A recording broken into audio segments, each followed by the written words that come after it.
Welcome to the YouTube channel. My name is Lucas, aka 3 Point Spanish King, and today we're here to review the second Test match between England and Australia. And because it is England, we've got our favourite guest, my favourite guest personally out of all of them, James Butler. Well, welcome to the show. Hello. That's all I'm going to say. Hello. We got him. I tried to tell this man that come Adelaide it'll be 2-0. He didn't want to listen to me, and look what's happened. Absolutely domination by the Australians. However, James, I do admire England's bravery throughout the fifth day. But in essential, it was the delaying the inedible. But I will admire the English's fifth day batting. No. I mean, basically, if you're going to put your only shift in on day 5, it's too late, isn't it? The important days are day 1 and day 2. That's when you get into the Test match. That's when you set the tone. That's when you need to start to get runs on the board or take wickets and get yourself into the game. And England have spectacularly failed to do that twice now. You know, first innings totals of, was it 227 and 147? Not enough, against any opposition, not enough. That doesn't give you and doesn't give Joe Root any opportunity to drive that match, try and get any kind of leverage in that game. You can't set the fields you want. You can't dictate to the opposition. And Australia, Pat Cummins and Steve Smith in the first 2 Test matches have had that luxury, haven't they? They've been ahead. They've been able to steer the game. They've been able to make whatever changes they want with the ball, set fields, attacking fields, and they've been able to drive the Test match. And England have spectacularly failed to get themselves into a good position. Well, watching this second Test match, same old problems with England. Their top order, and their lower order. I mean, Lucas, I know you're hyper because you're 2-0 up, but we are in complete agreement on this.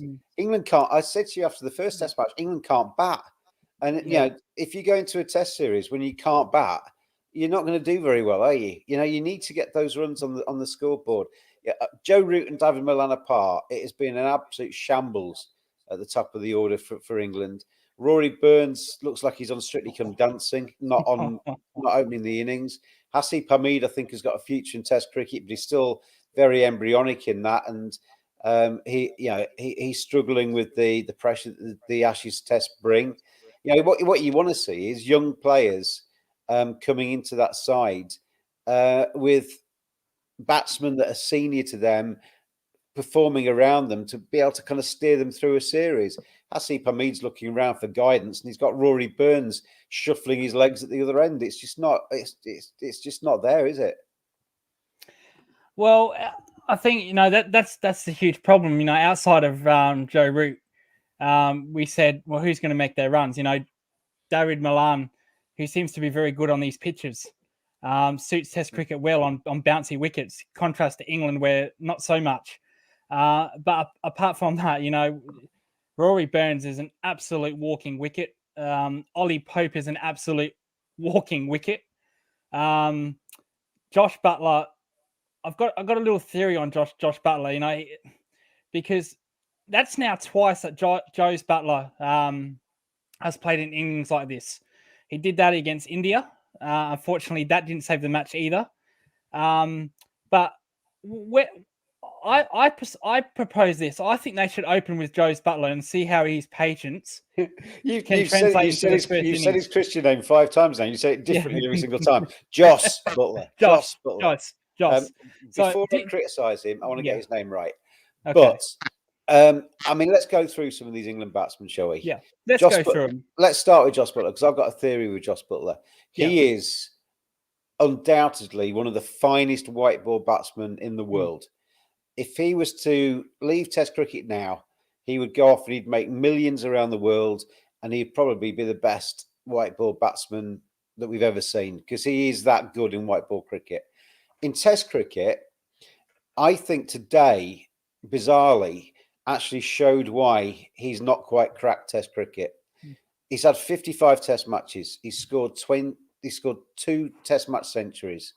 he has, I don't think, ever quite worked out what his role is within that England Test team. Now, you could say that's coaches and captains and things like that around the edges that are maybe responsible for part of that scenario. But I'm a firm believer that an international cricketer has to take responsibility for his own game and his own part of that side. And if he doesn't know what his role is, then he should be asking people what his role is, and he should be asking people what he's supposed to be doing.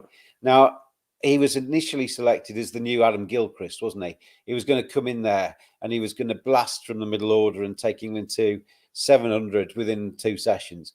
That's never happened because he's never, ever felt that confident. Now, you can equally argue that he's often come in with England 60 for 5 or something and he's having to rebuild. But I think today, as we've seen a few times in his career, he knew exactly what was expected of him today because it was just 100% defence, wasn't it? There was no cloudiness. There was no uncertainty about whether he should stick or twist. It was just defend, defend, defend. He could do it because his mind was clear. He could do it. Generally speaking, he has got no clue what he's supposed to be doing. Should I attack? Should I defend? Should I be a white ball? I'm wearing white clothes. Should I be a bit more cautious? He's never quite certain what he should do. And to me, I said when he was first recalled in 2018 off the back of IPL 50s, that was the wrong thing to do. I think white ball and red ball are so different these days. They're almost like 2 different sports. And forming white ball cricket does not, maybe gives you a bit of a guide as to how confident somebody is, but it doesn't tell you that they've got the technique or the aptitude to play 5-day Test cricket.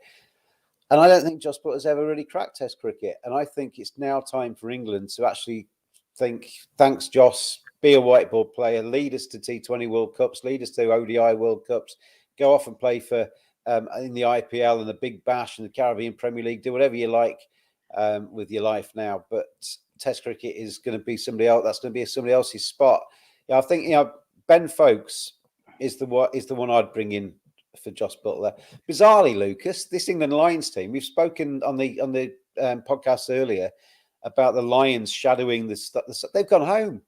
They're not there anymore. The Lions are no longer in Australia. So just as England now need to actually have maybe a little bit of a wider selection pool, all of the likes of Ben Foakes and Alex Lees and all of those guys are now back in the UK. So if you're going to bring Ben Foakes back for part of this series, you've got to then re-quarantine him and get him back on a plane. Makes no sense whatsoever. It's just absolute bonkers garbage. There's been so much spoken about. I'm off now. There's been so much spoken about this England preparation for this Ashes series. It's the pinnacle. It's the priority. It's where we're actually going to. We need to get diets right. We need to get all of these plans right. They've got 22 people in the backroom staff over there in Australia steering this action plan to success. And yet they bring the Lions out there and they send them home before the 3rd Test match. Where is the sense in that? It makes no sense whatsoever. This is when you need a Ben Foakes actually playing a couple of games and then being able to come straight back in again. And the thing, if you actually have a wicket keeper that can catch, then you actually, Alex Carey was a good example because Alex Carey is not a great keeper. Alex Carey let one go through between him and the first slip today when Jos Buttler was on naught, which could have cost Australia that match if Jos Buttler had seen it through. So you have a massive responsibility as a keeper to take your chances. You drop Labuschagne on 21 and he goes on to score 103. You owe the team 82 runs there before you've even got the pads on to bat.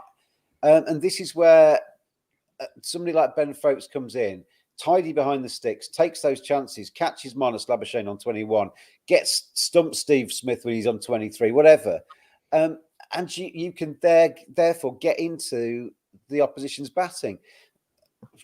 What that chance that Jos Buttler dropped as he went across towards first slip, I would have backed anybody. I could take somebody off the street outside and I'd back them to take that catch because it was as simple as it gets, wasn't it? As simple as it gets. He's not the best keeper in England. I don't think he's in the top 8 best keepers in England. So they've picked him to score runs and he's not scoring runs either. So there comes a stage where you have to say, Jos Buttler, you're a lovely bloke. It's time to move on. Thank you very much for trying. I respect him massively for trying because I rate Test cricket higher than anything. and at least he's given it a shot. And he's played 55 times for his country, which honestly, I'd chop. I wouldn't be a very good keeper if I did this, but I'd chop both arms off to do that, to play for England in Test cricket. He's played 55 times for England in Test cricket. And if his consolation prize, if the worst thing that happens to him is he's dropped by England's Test team and he goes off and spends some time with his lovely family and he plays IPL cricket, BBL cricket, CPL cricket, makes an absolute fortune and wins England a few one-day World Cups, it's not a bad second prize, is it? Well, just to let our viewers know, Joss Butler, 2,888 runs, average of 32 with a strike rate of 54. So it's not great, but I'd say that's probably decent. He's averaging 29 in Test cricket since 1st of January 2019. Yep. And there's no sign that he's actually understanding his game in Test cricket any more now than he was on the 1st of January 2019. And that's my concern. There's no sign that, you look at his first class record for Lancashire and Somerset, there's nothing in that first class record that stands out as being an England player.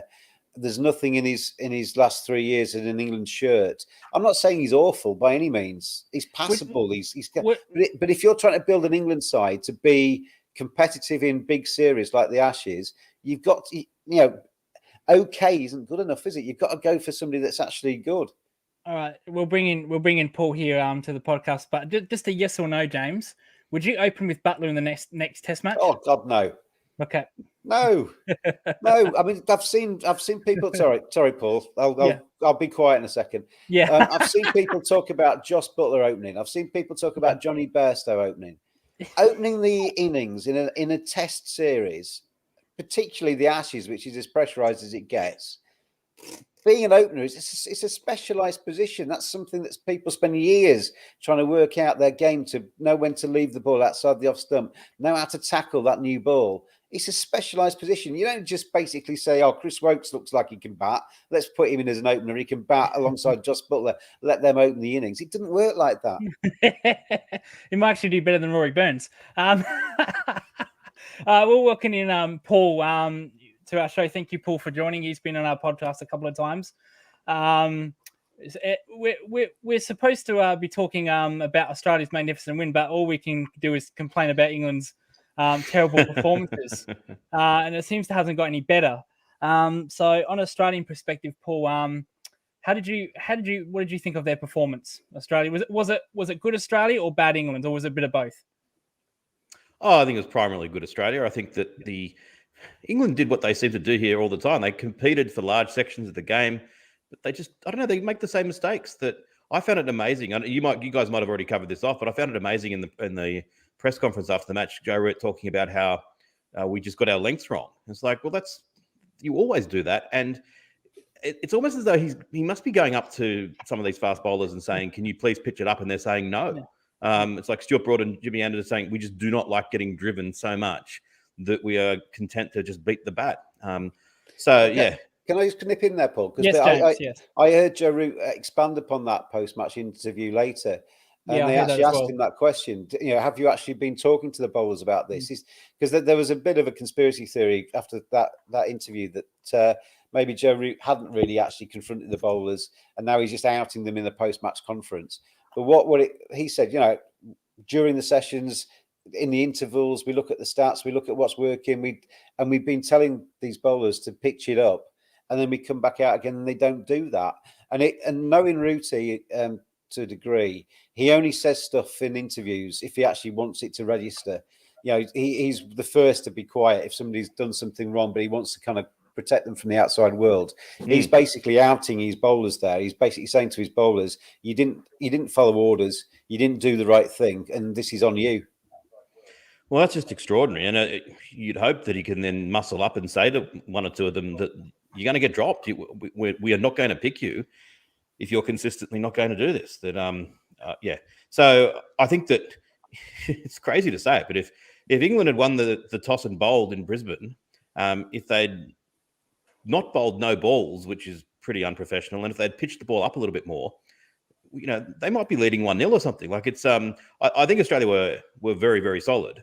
and I think England did a lot of things pretty well, but they just hamstrung themselves by making those mistakes. And then I do think as well that ultimately, especially in Australian conditions, the Australian side is just a little bit better. That I think Root is probably the best batter across both sides. But if I'm then going to say who's the second best batter, a third, fourth, fifth, sixth, it's going to be probably a multitude of Australians. And look at Hamid and Burns and Pope have been particularly disappointing and not looking like there's going to be much change there. So, and who do they replace them with? Johnny Bairstow always looks really good, and sometimes in white ball cricket he looks amazing. He may well come into the side in place of Ollie Pope, but yeah, and that might strengthen the side. Zach Crawley, Dan Lawrence, I don't know. They're not players that are averaging well into the 40s and 50s. They seem to be much of a muchness. I still think they should have picked Liam Livingston and given him a chance. I think with Liam Livingston, he's a fantastic white ball player. He's scored runs in first class cricket, but his last couple of seasons, I think, in red ball have been quite poor for Lancashire. They have. And I'd like to think that a player demands selection by scoring lots of red ball runs. Now that hasn't been particularly possible during COVID because I haven't played a huge amount of cricket. But I don't necessarily like to pick a player because he can clear a stand in a T20 international doesn't mean that he plays a test match for me. Here's a name outside the box. Joe Clark has made a couple of runs for Nottinghamshire. Would that be an option? He's playing right now, I think, in the Big Bash. Joe Clark's a terrific player, Lucas. Yeah, I've seen him since he was a youngster, and he times the ball as crisply as anybody. He's still only a fairly young lad as well because he's been around for a long time. Played for Worcestershire and then moved to Trent Bridge. Had a poor first season at Notts, but then kind of sorted himself out a little bit. He's tarnished with something which is nothing to do with his cricket, the off-field stuff that's happened. I'm aware. I am aware of that. Yeah, which I don't want to get too much into that. No. We can go on forever about that. But yeah, I think the ECB has got a big black mark against his name because of what's gone on in the past there, which is unfortunate because not to kind of diminish that, but because he's a terrific player. I think he's definitely got scope to come in and play Test cricket. I think James Vince, he's playing over there in the Big Bash at the moment. He got dropped after scoring 76 against New Zealand 3 years ago. He was just looking to me to actually start to work his game out and started turning pretty 20s and edging to slip into something a little bit more meaningful when they kind of axed him.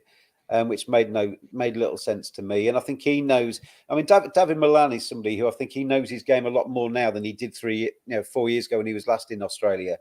And I think James Vince could be a similar kind of thing, to have gone away, learnt from his experiences, come back knowing what to expect a little bit more, and come back into the side a slightly better, more mature player. And James Vince might be worth a look. But we're getting to the stage now where with England that we're looking down the list of averages that these guys are producing in Test cricket, and when I'm talking about this on Twitter and I'm getting people talking to me, people are saying, "Well, he's averaging 32. He's a shoo-in."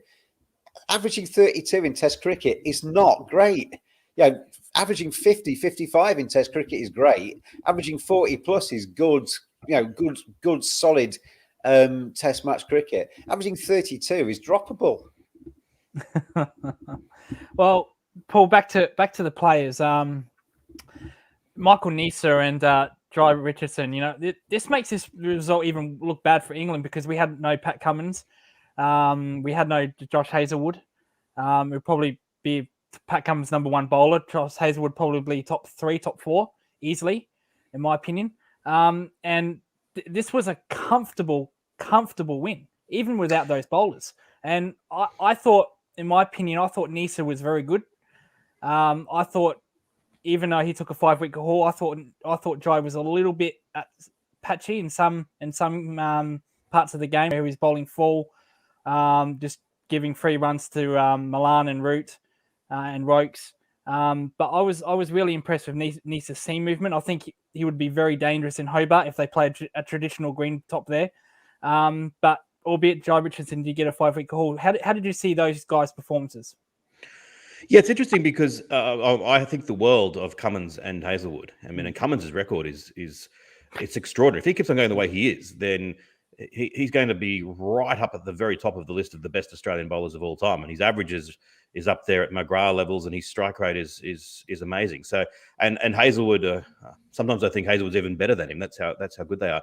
The one thing that I was heartened by with the fact that Richardson and Neser were coming in is that Richardson and Neser have particularly good records as well. Neser has had a strange career where his first few years didn't play all that often.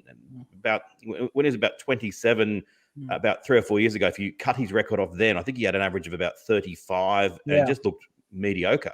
Yeah. Since then, he's been averaging 21 at a strike rate of 47, which is the career figures of Jye Richardson. And I was in a bit of a Twitter debate with some guy.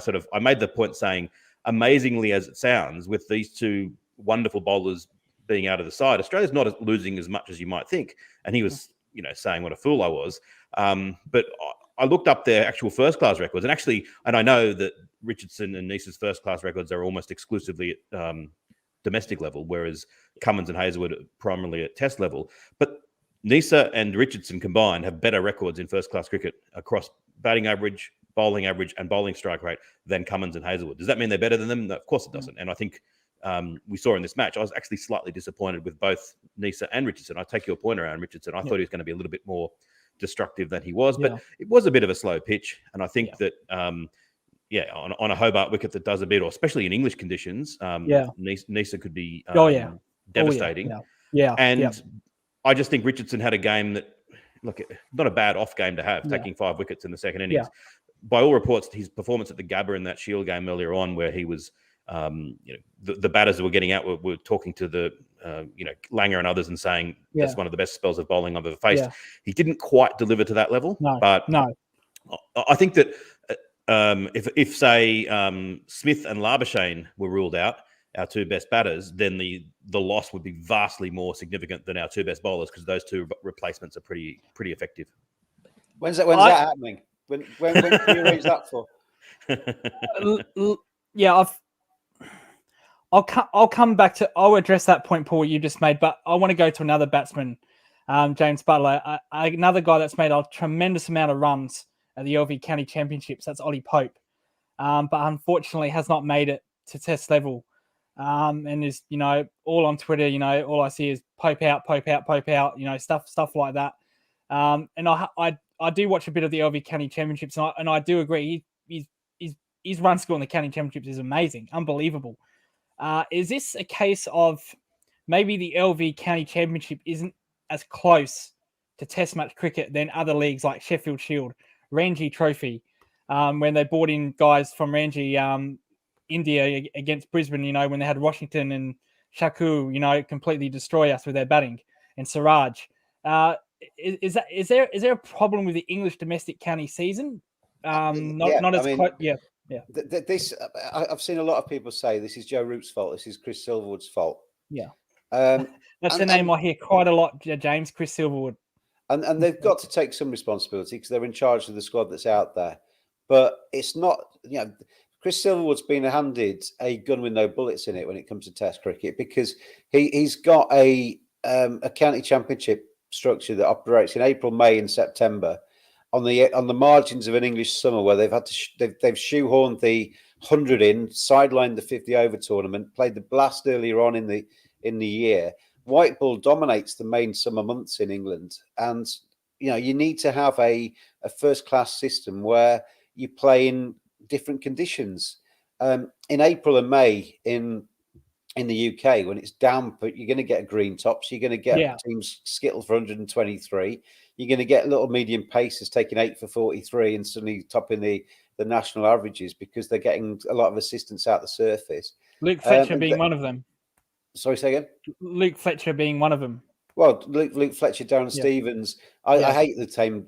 I'd hate to class them as I hate that as well. I hate that as well. But they're not express pace. They use their experience. They use their guile. They run the hands, fingers across the top of the bowl cutters, and they get assistance from the surfaces. But ground staff in the UK who are going to, if you're trying to get a 700 track in April in the UK, good luck to you, because you're going to get, the weather's not going to be, potentially not going to help you. So there is a big step up between county championship and the international level. Equally, you know, if you can score 150 or something on a track like that in April, that says something about you as well. It says you've got a little bit of resolve, and you can play the moving ball and dig in a little bit. But I mean, Ollie Pope is somebody who is massively frustrating to me, because I think Ollie Pope is a terrific player. He's got everything. You know, if I was a young player and you gave me the attributes of Ollie Pope, I would snap your hands off, because he's got every shot in the book. He's got he's a really good player to watch as well. You know, there's a lot of similarities between him and Ian Bell. That's the comparison that's always made. And you look at Bell's Test record; it's very good. So I think Ollie Pope has got a future in Test cricket. There is something wrong, though. There is something wrong with Ollie Pope, and it's not his shots that he's got. It's that when he comes into the crease, he's so frenetic. He looks like he's operating on 1,000,000 miles an hour inside his head. He's trying to hit every ball. He's trying. I mean, I don't mean cart them out the ground and slog and stuff, but he's looking to get a bat on ball. He's looking to be. You know, people talk about Joe Root as being busy, but when Joe Root comes into the crease, he's busy by just deflecting and nurdling and pushing it into gaps and keeping the scoreboard ticking. With Ollie Pope, he just seems to always want to play the ball, and it ends up being his undoing. And that's why Ollie Pope's got a recent history in Test cricket of scoring some very nice 20s. But you don't get remembered for scoring very nice 20s, do you? You don't go down in history for being a 20 maker. And I think Ollie Pope needs to probably be dropped at the moment. And certainly it's not a goodbye forever, because he's only 23 and there's a big future for Ollie Pope in that Test team. But he needs to sit down with somebody who understands how to play a Test match innings. And he needs to watch some videos with him and work in the nets with somebody that actually really understands this. This is what annoys me. I'm going to be off on one again here. But when you've got coaches in an international squad, now a coach's job when you get to international level isn't to tell you how to play. It's not to tell you how to grip the bat. It's not to tell you. But if you're a batting coach out there, then surely you look at Rory Burns and you say, look where your feet are, Rory. I'm going to take a snap of you when you're about to hit the ball. Look where your feet are. But if you're a bat, you know, all of these guys that are in the England dressing room have played Test cricket. They're the coaches that have played Test cricket, and they know how to construct an innings in a Test match. And they know that you can be boring. I mean, we saw with Australia on the first day, that was boring cricket. That they dug in. They got themselves the right to score big by digging in and fighting on that first day. You don't need to score 20 off 20 balls to start your Test innings. You need to be there in an hour to carry on and to kick on into a bigger innings, don't you? And somebody needs to sit down with Ollie Pope and actually just talk him through. You know, you don't need to be immediately impressive. You can be 0 off 20 balls, but the following day you might bring up your 250. Do you know what I mean? And Ollie Pope needs to kind of work out what he wants to be, and he wants to be a Test cricketer. And if he does want to be a Test cricketer, he's got to have that right mindset of walking into the crease, not operating and buzzing inside of his head, but kind of like sticking his marker down to say, right, I'm going to be here in 4 hours' time, and then we'll see where we are. And he's not doing that. Yeah, you made a good point about coaches and not showing them what to do. We have a similar thing here in Australia, where it's to tell players what to do, not how to do it, within the coaching ranks. So that's probably it. With that. Is that down to actual bad coaching, to not actually sit down with not just Ollie Pope, but with these players that are really struggling? Well, I mean, or do you see it as that? Well, they're grown men; they're not babies. They don't need their hand to be held. Are you on that lines, or no? The coach is there to coach the team. He needs to do his job. Where you sit on that part? I think there's an element of that. You're a grown adult. You need to do it your way. Yeah. And I would hate to think that at the end of an international career, somebody would look back with regret, kind of listening to too many other voices and not doing what they thought they should do, and failing off the back of that. But I do think if you're surrounded by people that know what they're talking about, and whether that's Joe Root inside your own side, or whether that's, I mean, Joe Root would be a perfect person for Ollie Pope to sit down with for an hour, wouldn't he? Yeah, Joe Root knows how to construct a test innings. Joe Root has got test match double hundreds. Joe Root has got nearly broken the record for the most runs this calendar year. He's playing as good a cricket as he's played. Sit down with Joe Root over dinner one evening and just say, what goes through your head when you first get out to the middle? You know, what's your mindset? How are you operating? What are you trying to achieve for the first 10 minutes, the first 20 minutes, the first half an hour, the first 4 hours, the first 8 hours, whatever? And try and kind of get into your head. You don't have to adopt every single thing that guy is talking about, but try and just kind of whatever's inside your head, add a bit of Joe Root in there, add a bit of Marcus Triscothick in there, stick some Jonathan Trott in the top as well. And then by the time you finished with it, you can maybe just kind of have a bit of a walk for an hour, work it out inside your head. And by the time you get to the MCG, you might actually have a bit of a clue how to tackle that first half an hour of a test innings. Because at the moment, he looks like he's got no idea. Yeah, funny you mentioned Jonathan Trott and Marcus Triscothick, very mentally strong players on the field. Now, with Paul, I mentioned this on the last podcast with James about Steve Smith's form. I said that you've seen the best of Steve Smith, and I got absolutely hammered for that. And again, another poor shot, first and second innings. Have we seen the best of him? I'll be more specific. When I mean the best of him, I mean we won't see what he did in 2019 again. He won't do that again anywhere. That's what I mean from the best of Steve Smith. Will we see a series like that for him ever again? Is what I mean. Is his best is behind him, and people thought I was saying, "Oh, I'm slagging Steve Smith." You know, I'm saying he's going to become a nobody. That's where I was coming from there. Do you see it that way, or do you think it's just a matter of time before that's happened? Because since that 2019 Ashes series, he's played 12 matches. That's not a lot because we get that, you know, Australia have postponed tours like South Africa, Bangladesh, Afghanistan. The one I was really hard on them about because it was a political matter in my opinion. But he's played 12 matches. He's only had 100 since he's averaged 26 since that 2019 series. Do you agree with me about his best days are past him now? Well, it's hard to know. You could be right. He's 32 and a half. And I think that's an important number that I always hear. Greg Chappell used to say your best years are kind of 28 to 32. So on that score, he's not going to be, you know, completely the bottom's not going to fall out from him. I really hope not. I think it would be a great pity if his form in 2019, when you look at how the paucity of Test cricket since that 2019 series that I was reading an article the other day that's saying that it's almost like through a combination of that and Sandpapergate, we've had this batting prodigy who's really had the last several years, which would have been his absolute prime, not playing all that much, which is you know, a shame, absolute shame. Yeah, it is a shame.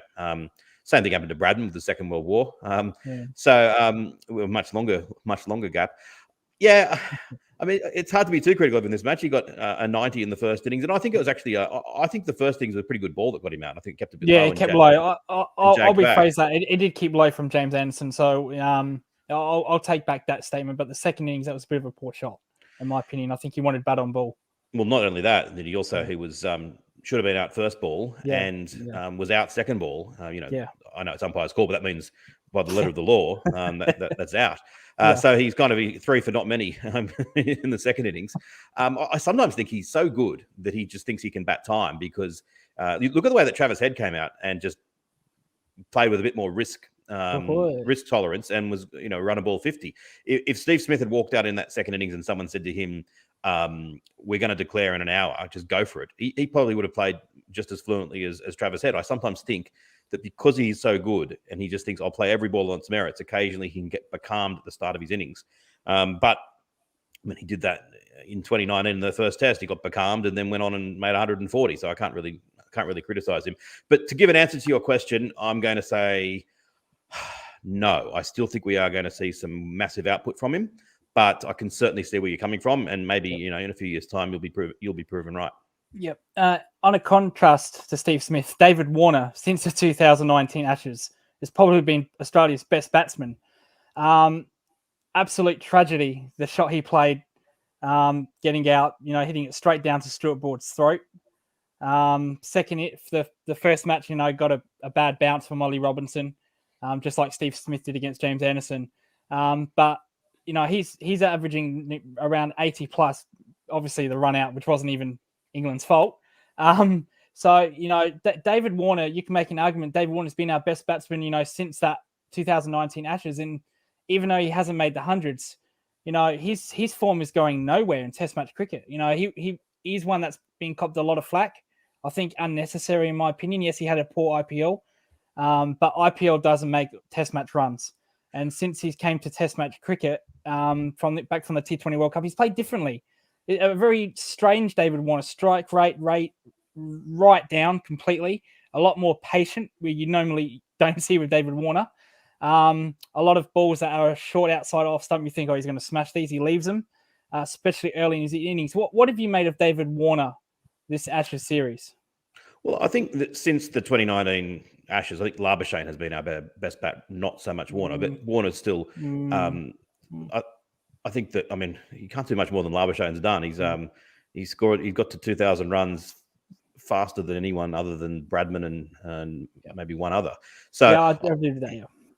But I think I'm a huge fan of David Warner, and I'm really looking forward to the 2023 Ashes. I hope he's still in the side then, and I hope he can redress his poor record in England, because at the moment that's going to be a big asterisk against his career. His away form, especially his form in England. That if Test cricket was only played in Australia, then he's going to go down as one of the all-time greats of the game.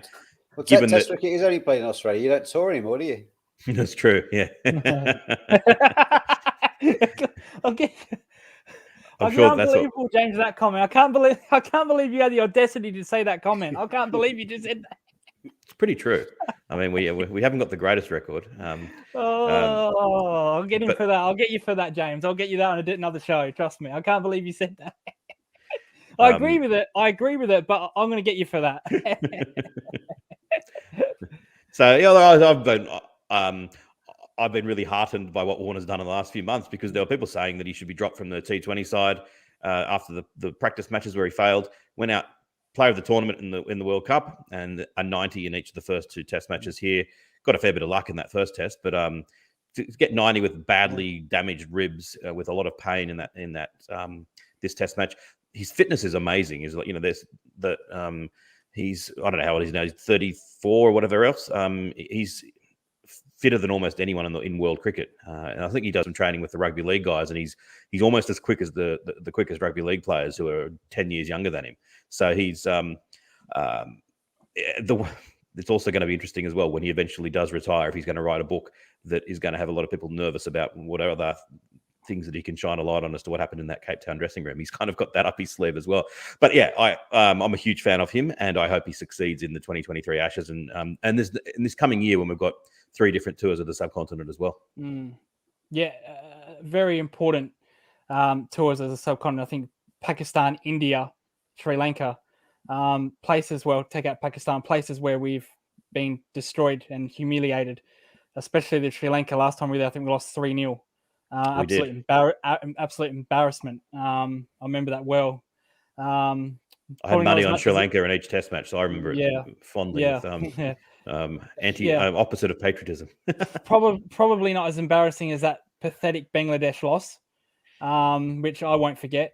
Damn it, I want to play them again. That's how badly I want to forget that match. Bangladesh are pretty hard to beat at home.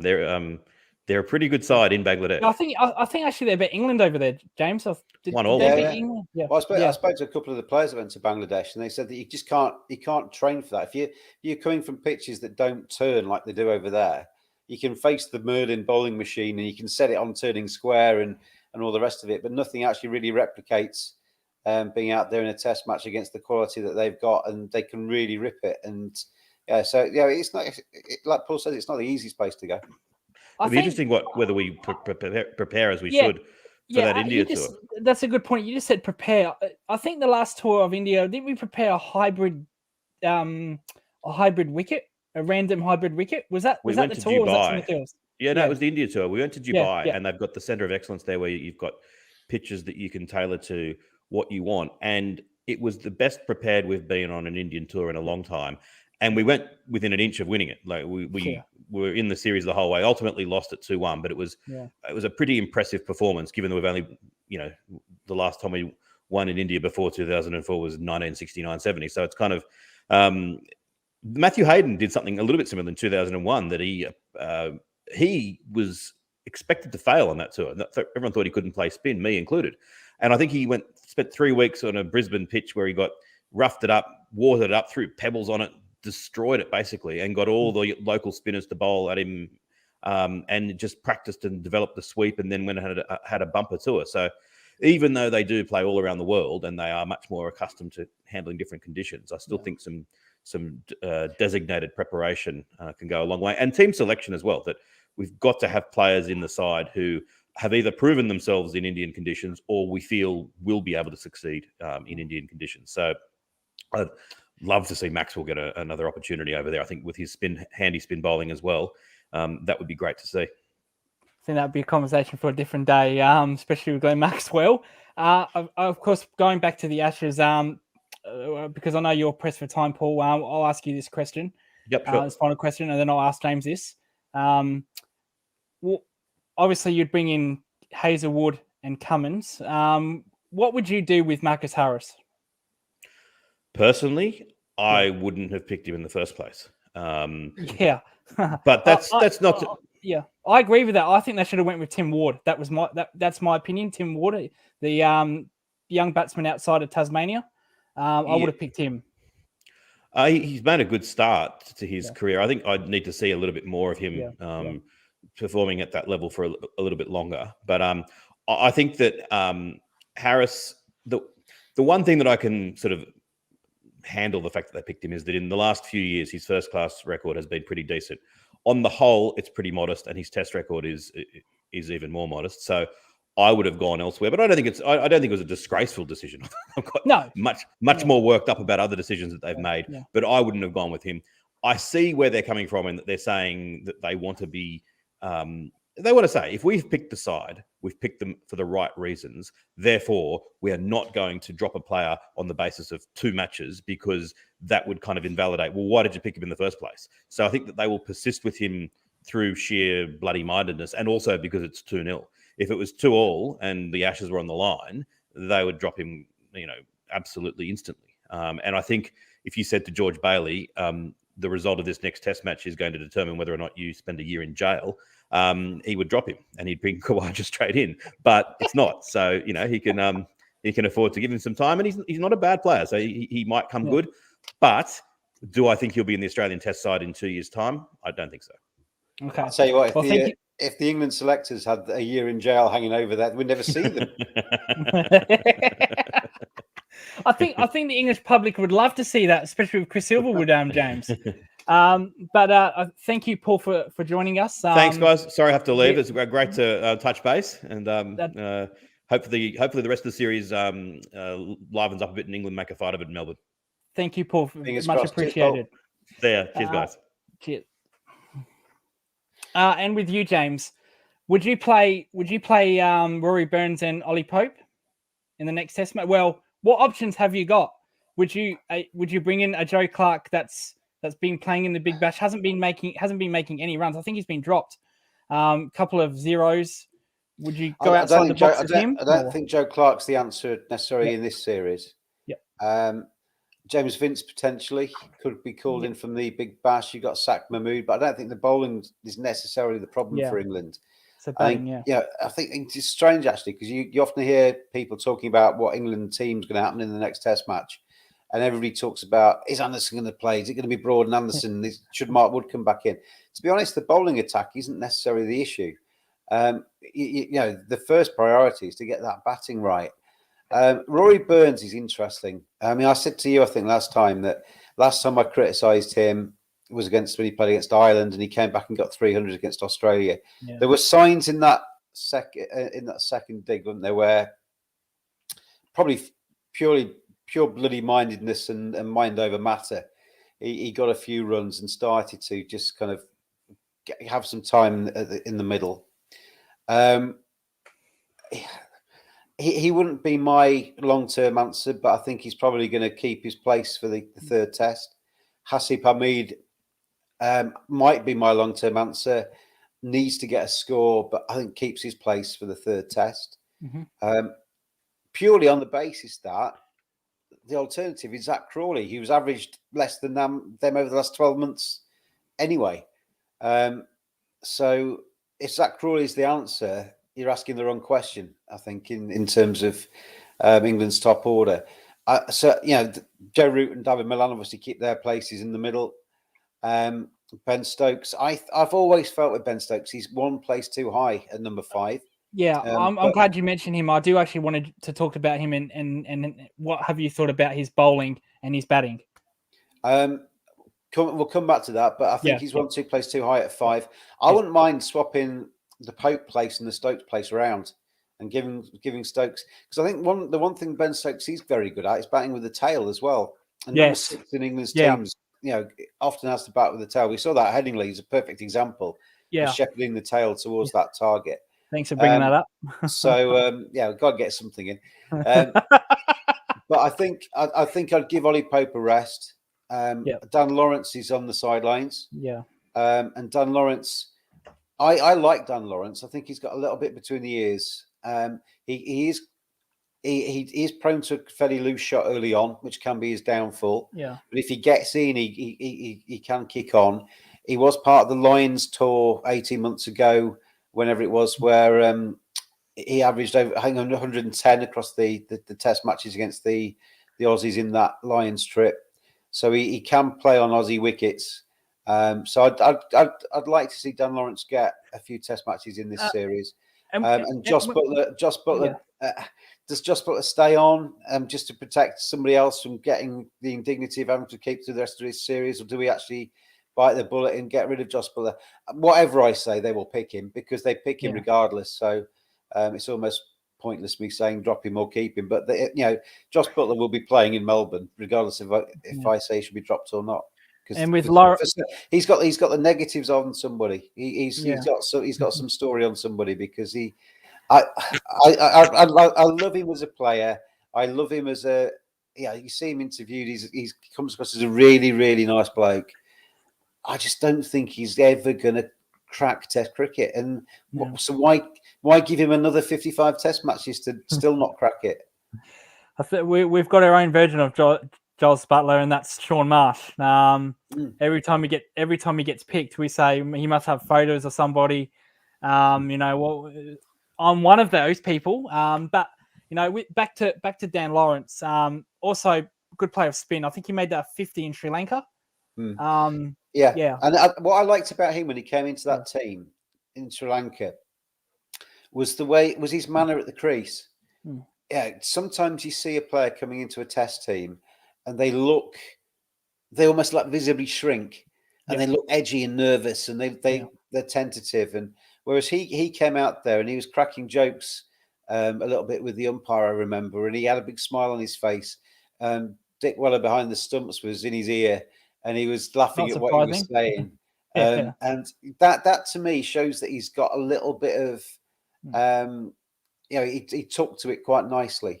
I'd like to see Dan Lawrence get a lot more Test matches because I think he's good enough. Yep, and before we'll let you go, we'll go back to Ben Stokes. If he stepped behind the line, in that first Test could have been completely different. But I think he's bowling well in that first innings. I was completely surprised because I wasn't surprised the way he bowled. I was surprised at the tactics. Because Joe Root obviously wanted to test Marnus, almost had Marnus out 3 times. He's the most luckiest cricket I've ever seen in my damn life. So I don't think this is just an Ashes series. You think, Marnus is lucky. He's been lucky like this. Pakistan, Sri Lanka. You make your own look though, don't you? Yeah, exactly, yeah. And Joe Root said the tactics are right. You're going to be that guy that's going to bounce Marnus Labuschagne. Like I said, could have had him 3 or 4 times. But what I was really surprised is the accuracy of Ben Stokes. He wasn't Mark. You would have liked Mark Wood bowling like that with those tactics, but I thought Ben Stokes was really impressive. The way he bowled, how Root wanted him bowled to those plans. How did you see that with Ben Stokes? Were you surprised by that at all? He's done that before. I've seen him do that before in Test matches where where the other got like plan A, B, C, D, and E had already been exhausted, and they got to F and said, "Come on, Ben, give me 6 overs of sticking it up their noses," kind of thing. And it's often worked. He's got a good knack of coming on and taking a wicket and just breaking a partnership or just changing the game a little bit. Taking 2 or 3 wickets and getting England back into a Test match more often than not. What surprised me though with the tactics was that they seemed to be Ben Stokes' lot. That's how he bowled for much of the Test match. We saw Travis Head come in, and Travis Head is a very good puller of the ball. Yes, he is. Yes, and I mean, ultimately he got out to it, didn't he? Because he pulled it to deep square. But I quite like that tactic, and Ben Stokes is very good at enabling that tactic for like 4 or 5 overs where, come on, Ben, give me 4 or 5, stick it up there, rib cage, and let's see if we can make something happen. It doesn't make sense as a tactic to do nothing else but. And there was a wicket, I can't remember which wicket he got, where he pitched it up, and you wonder, Ben Stokes is too good a bowler just to have as a bodyline kind of theory exponent. He's got, and he can do a little bit with the ball when he pitches it up, and he can move it around a little bit, and he can do other stuff with it.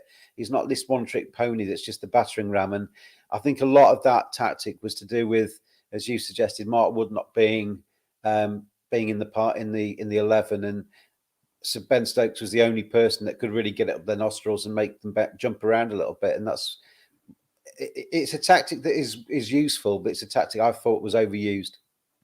Yeah. I would have liked to seen that plan with Mark Wood personally, because I think that's how Mark Wood bowls. We saw that plan a lot from New Zealand with Ragnar, bowling to Steve Smith. Yeah. I think with England, the problem's been they almost got the team for the second Test should have been the team for the first Test. Yes. And vice versa. Yeah. And the tosses would have been quite handy to have been the other way around as well. And if that had been the case, that might have been quite a leveler in the series. If Jye Root had been able to call right in Adelaide and bat first, and the opposite happened in Brisbane, it might have been a different thing. But might have been and all that kind of stuff. It doesn't make any difference now, does it? Incidentally, the player that you said that Ben Stokes pitched up to was to Cameron Green when he got bowled with that absolute beauty. Yeah, absolute beauty. And it shows what he can do. When he's we showed that with David Corner to actually put the ball up and just to mix it around and to bowl some fuller length balls. But it just seemed every ball was coming through chest high or above, wasn't it? And that limit that as a bowler who's got a little bit more creativity, that does limit you a little bit. Well, yeah. Will you give Ben Stokes, no matter what happens on this tour, will you give Ben Stokes a pass? Or let's say he only averages 20 this tour because he's been injured. Doesn't matter. You can only do what your best you can here. It's a little bit like Jye Root. The worst possible performance of Ben Stokes and the worst possible performance of Jye Root in a series tend to be as good as most other English players can give you at their best. Ben Stokes is a Test player for England and will be for a long time. The only thing I balk at is the captaincy chat that happens with Jye Root. Whether Jye Root wants to continue after this series or not, that's down to him. But you look around potential alternatives as England captain. There is nobody. You don't give it to Ben Stokes. A, because he's got an absolutely appalling disciplinary record, and B, because he's the all-rounder. And England have got a habit of giving the captaincy to Andrew Flintoff, Ian Botham, and it has never worked. So Ben Stokes is a very good vice-captain, and he should not get higher than that in the rankings. I'll say, nobody else is guaranteed their place in the side. So who are you going to pick? It's got to be Jye Root. Yeah, that's what I said to you in the last test. I think, if Jye Root wants to leave, I think he'll be probably held, as I said, to ransom because cricket, I was going to say Cricket Australia, England cricket have really no one else. And I think Jye Root might find himself in that situation where he may not want to be captain, but he has to be captain. And that's a recipe for disaster. They can't hold him hostage. They can't keep him at Lords in a cupboard and say, you've got to be captain. Yeah, I know, but that's another thing for another day. James Butler, thank you for joining us. Also, actually, I want to just bring up this little note. It's no question or anything. I went to have a cup of coffee, or a kip, whatever you want to call it in England, just a break. I came back and switched on the telly, and I saw a mysterious looking man with glasses bowling spin, and I thought, man, I must be going back in time. That looks like Graham Swan. And instead it was Ollie Robinson. And I thought it's gotten that embarrassment for England. It's gone to that level for England cricket. It was bizarre. It was embarrassing, in my opinion, James. I thought that was the most embarrassing thing I've seen. I actually thought, Lucas, that was when England put the white flag up in the Test match almost. It was because on that morning they'd been taking wickets. They put Australia under a bit of pressure. They got for once they got a bit of scoreboard pressure going on. They pitched that fuller. Taking a few wickets, put the ball in the right place, and the seamers were doing their job. And then all of a sudden, Ollie Robinson's bowling a couple of overs, and you're thinking, and it released the pressure. They knocked him around. They started scoring easier against everybody else, and basically got themselves out. England had taken that first hour, and then Ollie Robinson released that. It's not his fault. He bowled, as a young player, he bowled spin. Yeah, it's not like it's the first time he's ever bowled spin. But he's not a Test spinner. He's not been selected by England to bowl spin in Test cricket. He's earned his place by bowling quicker. And it just didn't make any sense. And when you've got Jack Leach and Don Best watching from the sidelines, watching Ollie Robinson, who's probably not bowled spin for, I don't know. I bet he hasn't bowled spin in a match for I don't know how long, years. It makes no sense. He's obviously bowled it in the nets a little bit, and they thought, well, if we need him, he's there. But it's just, Gary Sobers made a living out of it, didn't he? He could bowl every single sort of pace of bowling, but I don't think Ollie Robinson's quite in Gary Sobers' class just yet.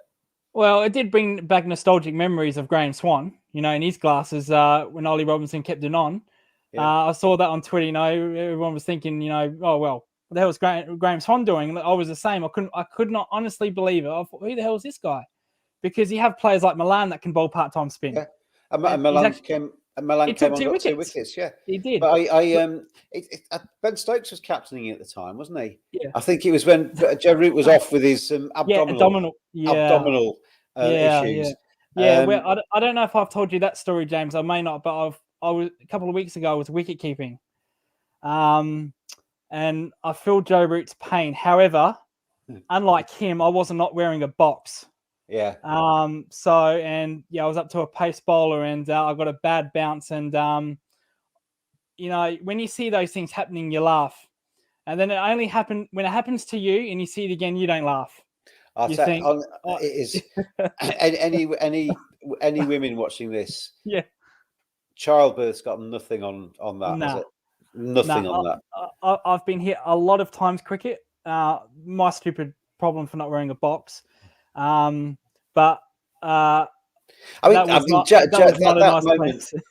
moment in the Test match. Childbirth. I understand childbirth's quite painful, so I'm going to take that comment back.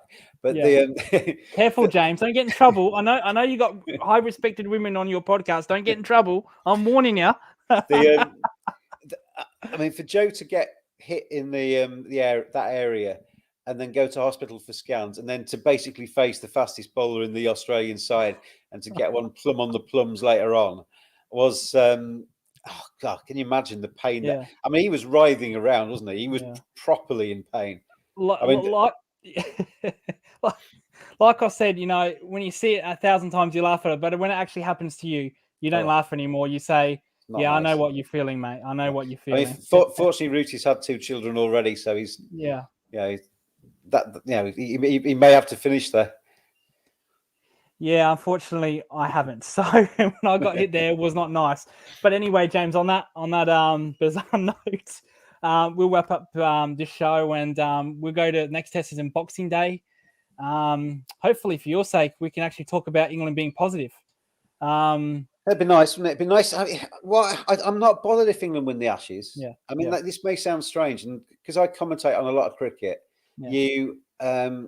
I just want the Test matches to be good Test matches. Yeah. Honestly, 2 teams going face to face, toe to toe, the good players playing good cricket, and if you gave me the choice, obviously I'd want England to win, but I want it to be competitive. And at the moment, England are just not making this series competitive, and that's the main disappointment for me. But hopefully, as you say, third Test match, we can look forward to that with a little bit of optimism. And happy Christmas, everybody.